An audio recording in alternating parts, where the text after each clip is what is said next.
Hi wrestling fans, thanks for clicking the dreaded D-Rose report. I was just rolling into town, thought I'd come by, do a little news. You know, shares of stock has closed at $9.70 per share on Wednesday, after hitting a 52-week low of about $9.69 a share. WWE stock closed at $10.01 per share Tuesday, after dropping to about 3.1%. At the time of this post, though, the stock is at $9.69 per share after hitting another 52-week low at $9.44 this morning. WWE stock has continuously plummeted since the organization announced in April that their dividend prices would be slashed 1 year ago. WWE stock valued at approximately $16 a share, just about cut in half. Close. If I remember right, when WWE first went onto the auction block, onto the stock exchange, I believe it came in around $52. It's change a share, something like that. 52 bucks down to $9. But anyway, everybody on the stock exchange right now, stock's going down. Been going down for a week or two, or maybe even close to a month.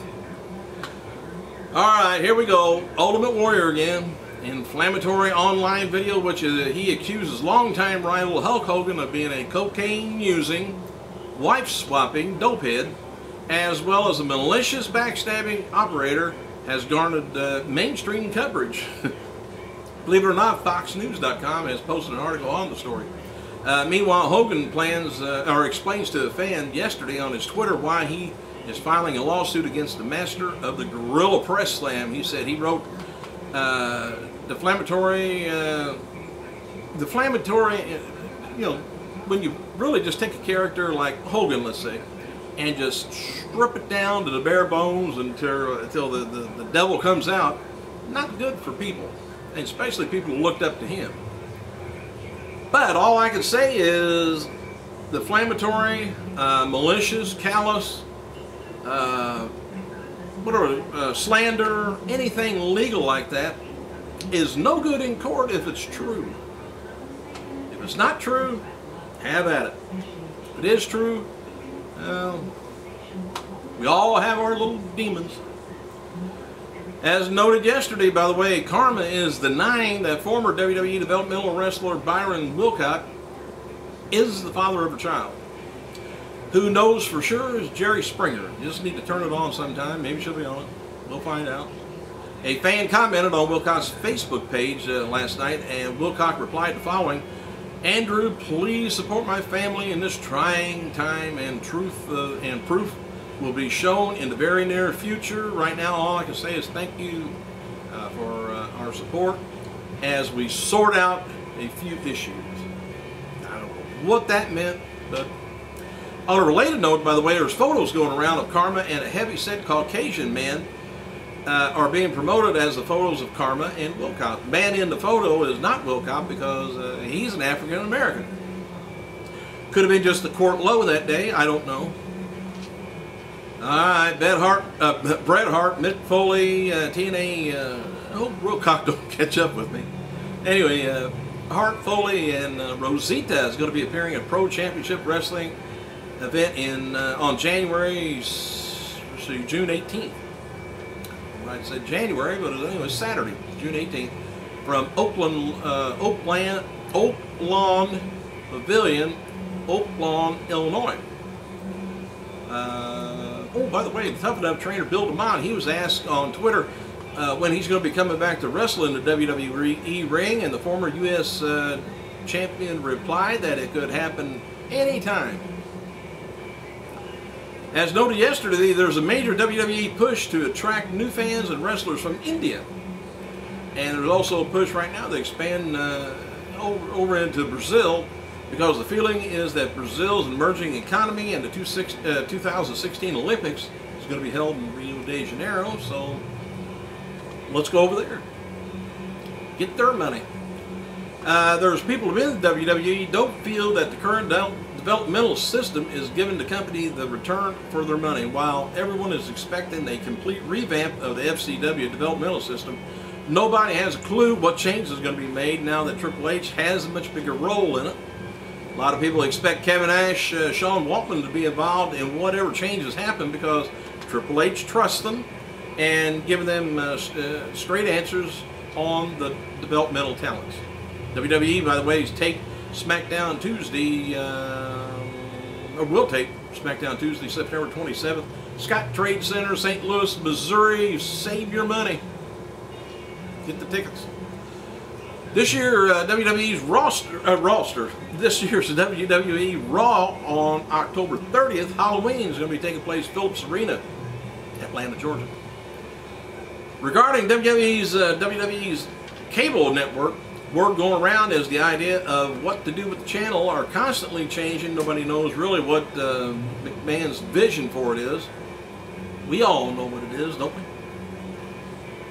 It's said that WWE is getting the commitment from cable companies now that they hope for, and they're talking about pushing the network for more direction of a channel that would have programming available on Xbox and other similar content providers. Only thing I hope they don't do is what MTV did. Remember music television back when I was a kid? Music television meant music. Of course, wrestling, I don't know what's going to... It'll probably be a bunch of round table stuff. Alright, TNA has announced that the 2011 Hard Justice pay-per-view is going to be held at August 7th from Orlando, of course, and last year's pay-per-view, by the way, featured the ECW reunion concept, and the name changed to Hardcore Justice. Now it's just Hard Justice. Matches for tonight's TNA Impact taping is going to be James and Tara taking on Winter and Love. Hernandez and his partner taking on James Storm and Shelley. Rob Van Dam versus Brother Ray again.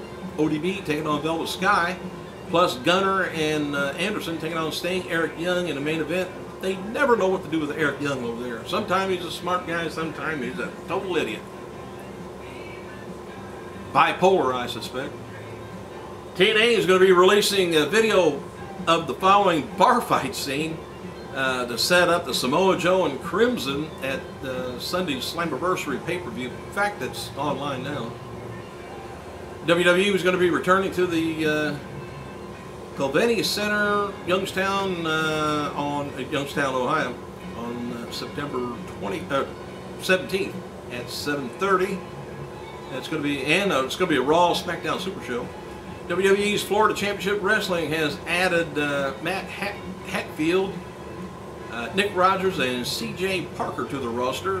And as noted before, FYE, might want to see if you can find FYE around you. They're not a ton of them, but FYE's got exclusive version of WWE's very best of WCW Nitro DVD, and the content you won't find anywhere else. And that content is a video package of DDP's highlights, a segment with DDP talking about Sting, taking him up into the rafters, and Rey Mysterio versus Mr. JL from August 26, 1996 Nitro. Matches for tonight's WWE Superstars is JTG taking on Masters, Kid taking on Tatsu, and Melina taking on Maurice. Well, Melina and Maurice taking on Torres and Gail Kim. And Mark Henry's going to show up. They're doing something screwy with him, but TMZ posted an article concerning WWE talent Sean Waltman's story about being sexually abused as a child in efforts to assist other victims in coping with their pain. Ever since I've been married, I've been just the opposite. I haven't been sexually abused. I haven't been touched. By my wife. But before then, oh, it was just awful. Good. Oh. Anyway, Waltman posted a blog on his official website. I think you can find it fairly easy. To praise Mick Foley for his efforts with RAIN, which is Rape and Abuse and Incest Network. Since he's a survivor of repeated sexual abuse, molestation from about age 5 to age 12, Foley works inspired Waltman to reveal his own personal experiences, which is awful if you ever got close to anything like that. But hope everything's okay now. Hope everything's okay with you guys too. Thanks for clicking. I gotta go.